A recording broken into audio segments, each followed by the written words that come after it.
You had a talk, a passionate talk about technology and about how wonderful it is for mankind. And you said, you Europeans always look at technology in improvements from a negative point of view. Be cautious. Right. Is that the view you have of us? And why isn't that a good view? Well, what I meant by that is that the precautionary principle is actually mandated in a lot of European countries. And so that the default, where there is an approach to technology, is the precautionary principle. And I think that's bad because it's saying that the first response should be don't, should be no. We have innovation prevention teams at work. So I think there's a lot of innovation in Europe, but it's working against or in despite of this official mandate for the precautionary principle. On BNR Nieuwsradio we have a week of creativity, and a lot of attention is the rules. The rules prevent creativity. On the other hand, rules can also create a lot of creativity. What is your point of that? You have to pick the right rules. A lot of what these large systems are about, including technology, is finding the most essential, minimal set of rules that will increase the opportunities and possibilities. And so being a god, being someone who creates something from nothing or very little, is the art of selecting the right rule set. And whether you start a conference or a company, it's really the same thing. You really want to have a really minimal set of rules, but just the right ones. Yeah, so we need rules, but we need the right ones. Right. Now, one of the most inspiring talks you had, apart from free and about out of control and everything, was your talk about the first 5,000 days of the web. Right. Okay, it's boring. People always ask you that question. What will the 3.0, the next 5,000 days of the web, what will they bring us? I think what's happening in the next 5,000 days is that all the individual computers that we have are being woven together into a single supercomputer, a global computer, and that this cloud or Web 3.0 or semantic web, we're searching for names as we try to describe Which are inspiring, yeah.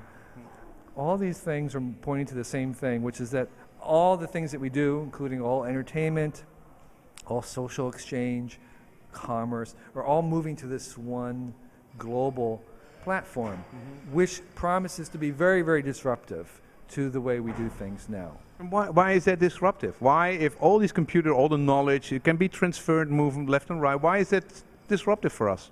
For one thing, just think about the fact that so much of what we do, say in business, is based around the idea of property. The idea of property just disintegrates once you have one computer and this cloud, because the distinction between what is yours and what is everybody's, the idea of property, is difficult. Is it difficult, even though all the computers are connected? Why is property different? Because still Hans, the photographer who gave away half his stuff and on high resolution on the web, he can still say that's mine and that's not mine. It can flow, but there are rules and you can sell, and there's still ways to make money. But why is property such a difficult concept in this next web? Because let's take an example of email. If you do your email on Google Wave, which is hosted by Google, it doesn't actually go anywhere. It's not like an email that you send from me to you. It's a conversation that happens on Google. Who owns that? Who's legally responsible for what is said? Is it me? But I'm not sending it. I'm at Google doing things on Google. So who has the property of that email? Well, for me, it is something which I hope it will be a little bit more efficient than email, because email is the most horrible system ever invented. Everything is put together, and we need new systems for that.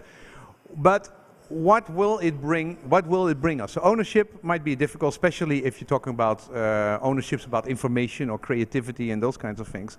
How do you? By the way, that is, it's not just those kinds of things. That is the whole center of the economy. Those creativity and branding. Exactly, that is the economy. So it goes from just those things becomes that is the economy. So the fact that these ideas of property are disruptive to those things means that it's disruptive to the economy. So we have to figure them out. We can't just say, well, that's good for those things. And who will be the losers and the winners if you talk on world scale or on type of professions? Who will win and lose in this thing? Can you have an idea about that? I think the people who lose are those who never adjust to the idea that there's constant change. I think the people who lose are those who refuse to partake in different and otherness. We heard a little bit about differences and otherness, who want and crave sameness. I think the people who lose are those who are fearful. And we heard another talk today about being afraid and different kinds of afraid.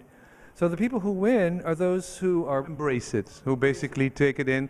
And it's like the whole economy moving from being an owner of stuff to use stuff, to a service economy instead of an owner's economy. And the same will happen with creativity and with branding and with all the intellectual stuff, which will move to this Web 3.0. And that's what I meant by this issue of property, because it turns out that a lot of what we want to accomplish, we don't need to own things. No. We can just use them or rent them or subscribe. And so that is another example of how the issues of property are going to be very disruptive.